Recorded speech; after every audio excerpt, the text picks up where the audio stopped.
Hola canal, mi nombre es Eduardo Ramírez y llevo más de 20 años manejando tráiler en las carreteras del norte de México. He pasado por todo tipo de caminos, desde autopistas modernas hasta esos tramos olvidados donde ni la señal de radio llega. Pero hubo una noche, en la carretera Monterrey-Reynosa, que me hizo cuestionar todo lo que creo posible. No fue un accidente, ni un asalto, fue algo que simplemente no pertenece a este mundo. Aquel turno comenzó como cualquier otro. Cargué mi tráiler con refrigeradores nuevos y partí cerca de las 9 de la noche. La carretera estaba despejada, el aire caliente y seco, y la única compañía era el rugido del motor. Siempre me ha gustado manejar de noche, hay menos tráfico y las luces de las ciudades a lo lejos te hacen sentir que el país nunca duerme. Pero conforme avancé por el tramo conocido como el Mezquital, la neblina empezó a caer, espesa y repentina, como si alguien hubiera cerrado una cortina blanca frente a mí. Encendí las luces antiniebla y bajé la velocidad. Apenas veía unos metros adelante cuando, de la nada, vi una silueta a la orilla del camino, un hombre haciendo señas con el pulgar levantado. Me asustó un poco, porque en ese tramo no hay pueblo cerca, y menos gente caminando a esas horas. Pero algo en mí, quizá el instinto de ayudar, me hizo frenar. Bajé la ventana y le pregunté hacia dónde iba. El hombre se acercó despacio. Llevaba un traje gris, muy gastado y lleno de polvo, y el rostro cubierto por una gorra. Me dijo con voz baja: «Voy a Reynosa, ¿me da un aventón?». Asentí y le abrí la puerta. Se subió sin decir más. Desde el primer momento, el ambiente dentro de la cabina cambió. Hacía frío, un frío que me caló los huesos, y no entendí por qué. El aire acondicionado estaba apagado, y sin embargo, podía ver mi propio aliento. Intenté romper el silencio, preguntándole si venía de algún rancho o si se le había descompuesto su coche, pero él solo respondía con monosílabos. Lo miraba de reojo, y noté que sus manos estaban pálidas, casi azuladas, y su ropa parecía húmeda. En un punto, quise encender la radio para matar el silencio, pero justo cuando giré el dial, todas las emisoras estaban llenas de estática. Después de varios kilómetros, él habló por fin. «Usted no debería manejar tan de noche por aquí. Hay cosas que se suben sin pedir permiso». Sentí como me recorría un escalofrío. Me reí nervioso y le dije: «¿Cómo cuáles?». «Como yo», respondió. Giré hacia él, incrédulo, pero ya no había nadie sentado en el asiento del copiloto. El cinturón seguía abrochado, pero el cuerpo había desaparecido. Frené de golpe, el tráiler se sacudió y casi me salgo del camino. Abrí la puerta y bajé con la linterna, temblando. Busqué a mi alrededor, llamándolo, pensando que quizás se había bajado sin que me diera cuenta, pero no había huellas en el pavimento, ni sombras, ni nada. Lo peor vino después. Regresé a la cabina y noté que el parabrisas estaba empañado, pero del lado de adentro, y en el vidrio se podía leer con claridad una frase escrita con un dedo. «Gracias por llevarme, otra vez». Me quedé helado. Toqué las letras, y sentí la humedad, como si realmente alguien lo hubiera hecho segundos antes. Encendí el motor sin pensarlo y arranqué a toda velocidad. No paré hasta llegar al primer retén militar, donde los soldados me vieron pálido y con las manos temblando.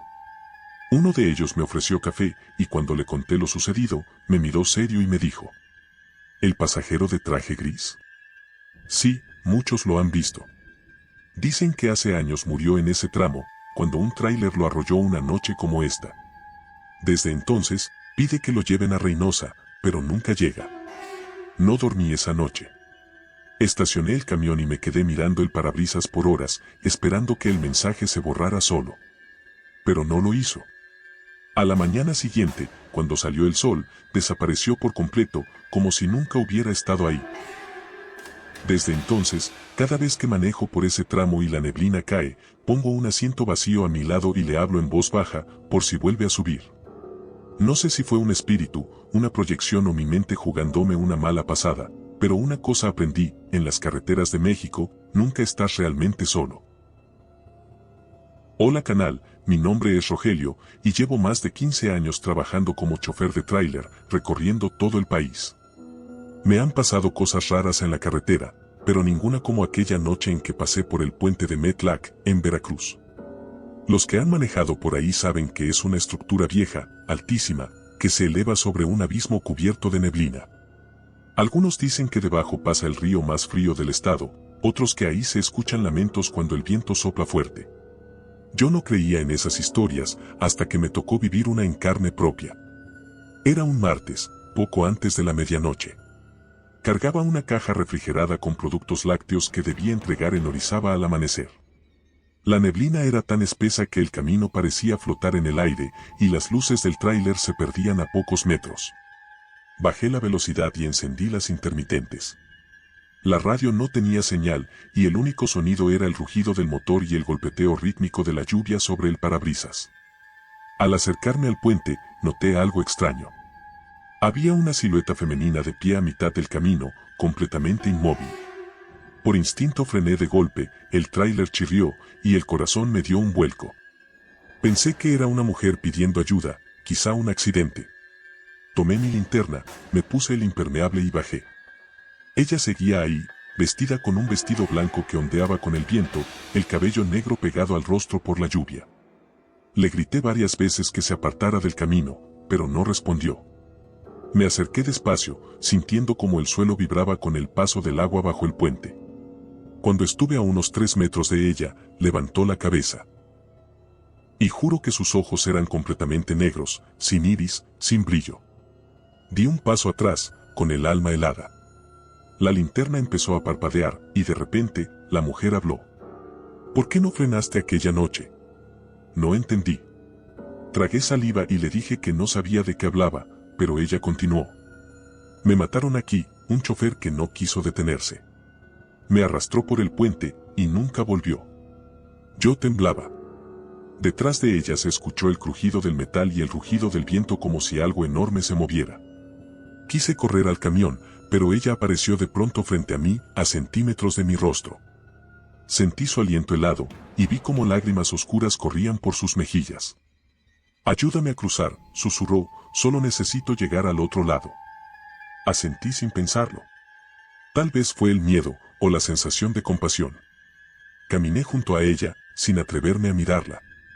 Cada paso resonaba hueco, como si el puente estuviera vacío debajo. Cuando por fin llegamos al otro extremo, ella se detuvo y me miró. Sonrió apenas, y en un parpadeo, se desvaneció entre la neblina. Volví al tráiler con las piernas entumidas. Cerré la puerta, encendí el motor y traté de convencerme de que había sido un sueño. Pero no lo fue. Al mirar el asiento del copiloto, había una marca de agua en forma de cuerpo y un olor a tierra húmeda que impregnaba el aire. Seguí conduciendo hasta la gasolinera más cercana, donde me detuve para recobrar el aliento. El despachador, un hombre mayor, me miró con curiosidad y me dijo: ¿Pasó por Metlac? Asentí, sin muchas ganas de hablar. ¿Y la vio? Preguntó en voz baja. ¿A quién? Contesté. A la mujer. Dicen que aparece a los traileros que manejan solos. Murió hace más de 20 años. Iba con su hija y las dos cayeron del puente cuando un tráiler las embistió. Desde entonces, el alma de la madre busca cruzar al otro lado para encontrarla. No supe qué responder. Me quedé callado, mirando el café que el hombre me sirvió. Las manos todavía me temblaban y la cabeza me daba vueltas. Cuando salí del local, ya amanecía, y pensé que lo peor había pasado. Pero antes de subirme al camión, noté algo en el parabrisas, una pequeña mano marcada en el cristal, como la de una niña. No sé cómo llegó ahí, pero estaba húmeda, reciente, y justo al centro del vidrio había una gota de agua que caía lentamente, como si el parabrisas llorara. Desde esa noche no he vuelto a pasar por Metlac. Si mi ruta lo exige, prefiero dar un rodeo de horas con tal de evitar ese puente. Muchos traileros piensan que la carretera es solo asfalto y cansancio, pero cuando llevas años en esto, aprendes que hay caminos que guardan almas atrapadas entre el ruido de los motores y la niebla. Y cada vez que el parabrisas se empaña, no puedo evitar mirar de reojo, esperando no ver su silueta otra vez pidiéndome cruzar. Hola canal, mi nombre es Martín, trailero desde los 19. He cruzado el país de punta a punta, Pacífico, Golfo, Norte pedregoso, Centro montañoso y selvas que parecen masticar la carretera. Si me preguntan cuál tramo respeto más, digo sin dudar, la Durango-Mazatlán, en especial por donde la gente todavía le dice el espinazo del diablo. No por la ingeniería, que es una chulada, sino por lo que ahí se siente cuando el viento pega como aullido y la neblina se pega a las uñas. Lo que les voy a contar me pasó hace 2 años, rumbo al puerto, con una caja llena de refacciones para maquinaria. Y sí, tiene que ver con un accidente, pero no como piensan. Salí de Durango cerca de las 8 de la noche. Revisé llantas, frenos, luces y la quinta rueda como mandan los manuales, y le pedí a San Cristóbal, que en mi familia es el que cuida a los choferes, que me acompañara el tramo duro. El clima venía raro, hacía calor de día y de pronto bajó un aire frío, como si la sierra se hubiera puesto un suéter de hielo. Compré un café en un Oxxo y me integré al flujo casi nulo de la autopista. Yo manejo con el CB prendido, aunque ya casi nadie lo usa, aún así, a veces pesca voces que te acompañan. La primera media hora no hubo nada fuera de lo normal. Pasé las casetas, miré de reojo el relumbrón lejano del puente Baluarte y sentí el vacío en el estómago que da a saber que hay 100 o 200 metros de aire ahí abajo. La radio tarareaba rancheras viejas, y yo iba concentrado en no confiarme en las curvas. A la altura del kilómetro 183, el CB lanzó un chispazo de estática y se escuchó una voz cortada. Frene, frene, el 183. Giré el volumen. Bracker, Bracker, ¿quién llama? Cambio. Silencio. Luego, otra vez esa voz, como atravesando agua. Camión rojo, caja blanca, no pase el 183. Yo traía precisamente un Kenworth rojo con caja blanca. Me detuve un segundo, no porque me creyera la adivinanza, sino porque el corazón se me fue a los tobillos. Pensé que era algún retén avisando de piedras o animal muerto más adelante. Reduje a 60, prendí intermitentes y avancé con los ojos abiertos a más no poder. Entonces, la niebla cayó en seco, cortada a cuchillo, como si alguien hubiese soltado harina desde el cielo. Estaba tan densa que la luz de mis faros se devolvía rebotando. La autopista quedó desierta, ni un tráiler, ni un coche, nada. Puse el ventilador al máximo para que no se empañara el vidrio. El CB volvió a chillar. Si me escuchas, ya te vi pasar, retrocede, dijo la voz. No me gustó nada ese ya te vi pasar. ¿Quién me veía si yo no veía a nadie? Frené y me orillé a una zona de acotamiento amplia. Saqué la linterna y, después de mirar que no viniera nadie, me bajé solo lo indispensable, echar un ojo rápido al camino por si había algo tirado. El aire estaba helado. Se oían gotitas reventando en los matorrales y ese silbido agudo que hace el viento al cuartearse entre barrancas. Avancé unos pasos por la orilla, alumbrando con la linterna. Y lo vi, marcas frescas de frenado que mordían el asfalto en 2 líneas negras y largas, como garras. Terminaban abruptas en una zona donde el barandal de contención estaba arrancado, retorcido hacia el vacío. Di 2 pasos más y sentí que el estómago se me volteaba, el pavimento tenía vidrios molidos y un par de espejos hechos trizas, semienterrados en grava. Todo olía a aceite nuevo. Regresé a la cabina con una prisa que me mordía los talones. Cerré. Subí los vidrios. Intenté razonar, quizá horas antes hubo un accidente y no alcanzaron a poner señalamientos. Marqué al 911 con el celular, pero la señal iba y venía como si alguien la mascullara. Al tercer intento entró la llamada, expliqué mal y deprisa lo del barandal y las marcas. Me dijeron que mandarían revisión. Quise retomar el camino, pero la caja vibró por dentro, como si alguien hubiera golpeado desde el fondo. No un golpe de bache, no un balanceo normal, un golpeteo hueco, rítmico, como toc, toc, toc. Me quedé helado, con la palanca en neutral. Cerré los ojos un segundo y me reí sin ganas. Los nervios, Martín, no seas payaso. Apreté el freno de motor y avancé despacio. El CB, tercamente, escupió otra frase. Si no frenas, repites, si no frenas, repites. Se me cerró la garganta. Repites. ¿Qué se repetía? ¿El accidente? Decidí que el consejo más sano, aunque viniera del mismo diablo, era esperar. Puse triángulos, apagué medio sistema eléctrico para no cegarme, y ahí me quedé, con el motor al ralentí. Las manos me sudaban dentro de los guantes. Y entonces la niebla, en vez de despejar, empezó a girar. No sé explicarlo de otra forma. Tenía una corriente propia, un remolino lento alrededor del tráiler, y el aire dentro de la cabina se volvió pesado, como cuarto sin ventilación. La radio musical se murió por completo. Todo fue estática. En esa estática, como cuando uno pega el oído a una concha y cree oír el mar, aparecieron voces. No palabras claras, sino sollozos, gritos lejanos, golpes secos. Y mi nombre. Lo escuché clarito en la estática, una voz de mujer que decía, Martín. Sentí como la sangre se me iba a los pies. Porque hacía años, en mis 20s, la única mujer que en serio decía mi nombre así, alargándolo, había sido Mara, la novia que no quiso casarse conmigo porque yo vivía en la carretera. No he vuelto a oír ese tono desde entonces. Mara, dije bajito, sin querer. Apareció el olor. Los traileros sabemos oler problemas, frenos quemados, diésel, cables. Pero esto era caballo mojado y flores marchitas, como ofrenda vieja.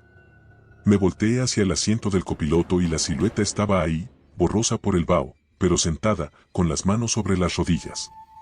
No me gritó, no me asustó con un brinco, solo estaba. No pases, dijo, sin mover los labios. Era su voz y no era. Una idea de su voz dentro de mi cabeza. ¿Qué haces aquí? Balbuceé, apretando el crucifijo del retrovisor. Vine porque ya pasaste. Contestó, y la niebla se apretó un poco más, ladeando la cabina como si el viento tomara el tráiler entre los dedos. Ya te caíste. Ya bajaste. Ya dolió. Y vas a hacerlo otra vez si no te quedas. Me tragué el miedo como pude. Tomé aire. Abrí y cerré los ojos para probar si era sueño. La silueta siguió en el asiento. Su cara era un borrón pálido, sin rasgos definidos, como si la neblina la estuviera dibujando mal. Mara, dije, no entiendo. No tiene que ver conmigo, dijo la no Mara. Yo solo puedo decirte lo que ya pasó. Escúchate. En eso, del CB salió mi voz. No una parecida. Mi voz, con mi modo de arrastrar las R's cuando estoy cansado. Breaker. Martín, si me escuchas, no pases el 183, te lo ruego, no pases. Se me aflojaron las manos. El mundo perdió foco. Y, sin embargo, sabía cosas, que si metía primera y cruzaba esa franja de niebla que giraba, iba a verme a mí mismo avanzar unos metros, encontrar algo en la carpeta asfáltica, un bulto de sombra con forma de perro enorme o de hombre a cuatro patas, no sabría, frenar tarde, morder el barandal y volar un suspiro al vacío, escuchar los arcos del chasis al quebrarse, el estómago subirse a la garganta, los cojines flotar como plumas, y luego oscuro. Pero no morir del todo. Quedarme en ese tramo, atrapado en la primera vez para repetirla una y otra y otra. El aire se volvió hielo. La Mara se difuminó, pero otra presencia ocupó su lugar, un hombre delgado, empapado, con el chaleco reflejante pegado como piel, los ojos vacíos y una radio portátil en la mano. Abrió la boca y salió agua. Me apuntó con la radio como quien ofrece una cruz. Me llamo Germán, dijo con tos de inundado. Me fui aquí hace un año. Te llamé en la banda hasta que te oí. No te vayas. Quédate hasta que cambie. ¿Cambie qué? Pregunté, respirando a sorbos. ¿La niebla? ¿El destino? El paso, contestó. Esta cosa abre y cierra. Cuando está abierta, repite lo que se le cae. Cuando cierra, te deja ir. Si te metes cuando abre, te agarra. Si te quedas, te olvida. Quise pedirle pruebas, racionalizar como adulto. Pero mis manos, sin consenso, ya estaban temblando sobre el volante. El tacómetro subía y bajaba solito por el frío del aire. El golpeteo en la caja hizo toc toc de nuevo, 3 veces, como señal. Me papaloteó en el pecho una cosa entre miedo y obediencia. ¿Cuánto tiempo? Alcancé. Lo que tarde en cerrar, dijo Germán. Escucha. Entonces se oyeron motores. No en la autopista, sino abajo, muy abajo, en la barranca, como si la montaña guardara caminos propios bajo la piel. Aullidos, frenos, claxon sostenido que se hace grito. Una caravana entera cayendo en silencio, una y otra vez. Yo lloré sin darme cuenta. No de tristeza. de impotencia. Me quedé. Apagué el motor para escuchar mejor y ahorrarme la sensación de estar creando con mi ruido esa pesadilla. Puse las manos sobre los muslos para que dejaran de temblar. Cada cierto rato, la no Mara regresaba al asiento. No hablaba. Solo estaba, como una memoria convocada por el miedo. El CB, calcado, soltaba mi propia voz de vez en cuando, diciendo cosas que aún no decía. Quise hablarle a alguien de carne y hueso. Vi mis contactos, Toño, el Chui, mi jefe. Marcarle sería cargar su miedo en mis oídos. Guardé el teléfono. En un punto perdí la noción del tiempo. Podrían haber sido 10 minutos u hora y media. La niebla seguía ahí afuera, girando, agarrada al tráiler como hiedra. La temperatura, según el tablero, bajó a 3 grados. Tuve que encender el motor un par de veces para que la calefacción me sacara del entumecimiento. Y entonces pasó algo mínimo, casi ridículo, el remolino hizo una pausa. Nada más. Un latido sin giro. Un parpadeo donde el aire cayó vertical y dejó de redondear. Germán me miró desde el asiento donde antes estaba la no Mara. Sonrió apenas, con labios grises. Cerró, dijo. Tragué saliva. Apreté embrague. Metí primera. Avancé muy despacio, con intermitentes, hasta dejar atrás el rastro de vidrios y el barandal roto. Los metros pesaban como kilómetros. Cuando la aguja marcó exactamente el número 184, el CB se limpió solo, como si alguien hubiera sacudido una manta con polvo. Entró una canción norteña limpia. Miré hacia atrás en los espejos, la niebla seguía, pero ya no giraba. Era una niebla normalita, de sierra. Germán ya no estaba. El olor a flores podridas se había ido. No aceleré. Fui despacio casi 15 kilómetros, hasta una plazoleta de emergencia. Ahí me detuve, lloré un poco en silencio, me eché aire en la cara con el cuaderno de las guías y mandé un audio corto a mi jefe, me paré por neblina pesada. Entrego en la mañana. No mentí. Solo omití a los muertos. Llegué a Mazatlán pasadas las 7, pálido como hoja. El encargado del patio me vio y dijo que parecía yo resaca. Ni ganas de bromear tuve. Descargaron, firmé, tomé un agua fría y me fui a dormir un rato en la litera. Desperté al mediodía con un mensaje del coordinador, que Protección Civil había entrado al kilómetro 183 por reporte de barandal dañado, que había rastros de un siniestro antiguo, que jurídicamente ese tramo estaba sin novedad de la noche. Nadie más había reportado niebla anormal ni cosas raras. Nadie. Quise dejarlo ahí, en el cajón de cosas que no se tocan. Pero a los 3 días, cargando para el regreso, en el patio me buscó un veterano.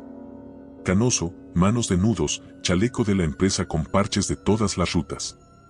Tú eres el muchacho del can rojo, ¿verdad? Me dijo con esa voz de tabaco que da la carretera. Sí, jefe. Oí el audio que mandaste y supe que te paraste en el 183. ¿Te habló la radio? Me quedé mudo. Asentí. A mí me jaló ese tramo en el 2014, contó, la mirada perdida en el piso. Volé. Bajé como piedra hasta que algo me dejó arriba, sentado en mi asiento con el parabrisas cubierto de hielo. Desde entonces, cuando el aire gira, yo me paro. Y llamo por radio a quien traiga caja blanca y can rojo. ¿Fuiste tú? Pregunté, con nudo en la garganta. Negó despacio. No esta vez. Pero alguien lo hizo. A veces somos nosotros mismos, mijo. Nos vemos cuando nos vamos a ir, y nos detenemos cuando aprendemos. La sierra es escuela dura. No supe qué decir. Me dio una palmada en el hombro y se fue. Desde esa noche, cuando paso por la Durango, Mazatlán y el aire suena a flauta rota, bajo a 60, prendo el CB y escucho. Si alguien pide que me pare, me paro. Y si escucho mi voz, me estaciono a la derecha, pongo triángulos y espero a que el remolino cierre. Yo ya no le discuto a la sierra. La sierra no debate, enseña. Una vez, meses después, me tocó a mí llamar. Lo cuento porque quizá a alguien le sirva. Venía un Internacional azul con caja gris. La niebla ya andaba haciendo rosca. Sentí esa pesadez en los pulmones. Tomé el micrófono y dije, compañero del Internacional azul, no pases el 183. Me contestó un chamaco con voz enjundiosa que no creía en fantasmas de radio. Le pedí que se detuviera por mí, solo unos minutos. Me respondió con sorna, no traigo tiempo que perder. En el espejo lo vi rebasarme. 10 segundos después, un aleteo hueco, un gruñido de varilla, un claxon estrangulado y luego nada. Bajé a la plazoleta, me pegué el puño a la boca para no gritar. Y esperé a que la niebla cerrara. Al otro día, el tramo amaneció limpio como si nada. En los noticieros locales no salió nada. En Protección Civil, sin novedad. Aprendí entonces una cosa fea, no todas las caídas le pertenecen al mundo de los vivos. Hay quienes caen y se repiten hasta aprender a pararse a tiempo. Otros, quién sabe. Esto que les cuento no va a convencer a nadie que no quiera creer. Y está bien. Yo tampoco habría creído si no me hubiera escuchado a mí mismo suplicarme por el CB. Pero si un día, a la altura del kilómetro 183, les toca una niebla que gira y un aire que canta como metal doblándose, háganme un favor. Deténganse. Esperen a que el aire caiga en recto. Y si escuchan su nombre desde la estática, respóndanse. Desde entonces, tengo un ritual. Antes de subir montañas, toco la radio, como quien saluda una foto vieja, me acomodo el crucifijo, y le dejo al asiento del copiloto un chamarra doblada, por si el eco de alguien quiere sentarse. No hablo mucho de esto con mis compañeros, porque en nuestra chamba hay de todo, burlones, creyentes, indiferentes, pero cuando me preguntan por qué ya no corro de noche en la sierra, contesto sencillo. Porque ya me vi caer y no quiero volver a empezar. La carretera de México, para nosotros, no son solo kilómetros y casetas. Son memorias que se repiten a veces, hasta que el que maneja aprende el gesto correcto. El mío es frenar en el 183, escuchar mi propia voz y esperar a que pase la lección. No sé si un día la sierra me va a pedir otra cosa. Si llega, espero oírla a tiempo. Y si alguna noche me escuchas por la banda, con voz de estática y frío, pidiéndote que te detengas, hazlo. No te estoy asustando. Te estoy regresando. A veces, eso es todo lo que un trailero puede hacer por otro en la oscuridad. Esto ha sido todo por hoy, canal. Nos vemos en el siguiente video. Y recuerden que pueden compartir su historia más aterradora con nosotros y mandarla a nuestro correo electrónico para poder publicarla en un capítulo de nuestro canal.